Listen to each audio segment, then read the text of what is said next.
So with the upcoming Marvel Studios What If, quite clearly we know that throughout the series they are assembling the Guardians of the Multiverse. Now let's talk about everything we learned about the multiverse and what is happening in Loki, and also what does this show have to offer when it comes to a giant team up in the future.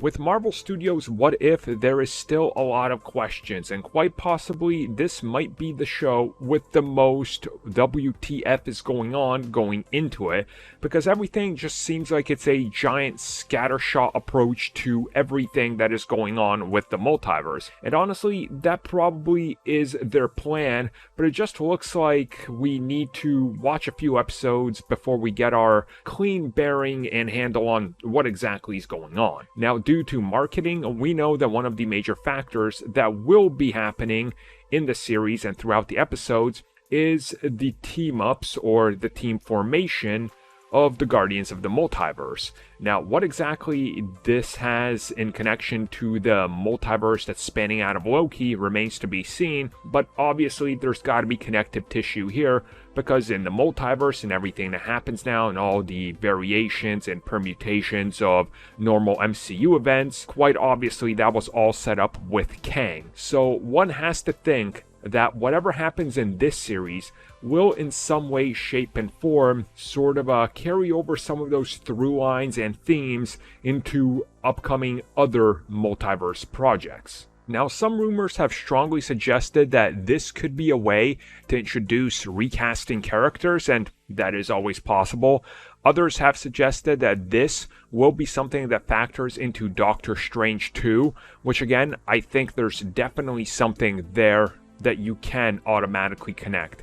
And others have said that the multiverse in this will further explain some of those other Marvel TV shows and everything, and we could see some of those members become multiverse Avengers, if you will. And I think this will be something that they definitely pull into the multiverse, the idea of different types of Avengers, not just the ones we've seen, but the ones we've had rumored and the ones that could appear down the road in other live action projects, because that just seems to be sort of the goal now going forward, is to do whatever you want wherever you want, and we'll get to explaining how it fits in at some point, because Kang. Now, the big one here that everybody's been asking is, what does this mean for the films, really? Like, is there a simple answer? And I think the simple answer is this show will set up expecting the unexpected.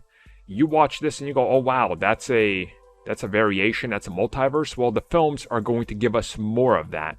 And I will not be surprised if one or two of these multiverses show up in Doctor Strange 2 and in some way end up helping or maybe even tying back around to the MCU proper. And as the people working on Loki recently said, specifically the director, the branching timelines are finding their way back in to connect in the main continuity, in the sacred timeline, which just means that whatever happens in these can and will affect the main timeline as well. So there's ramifications all over the place, and I think the Avengers will play a role in it.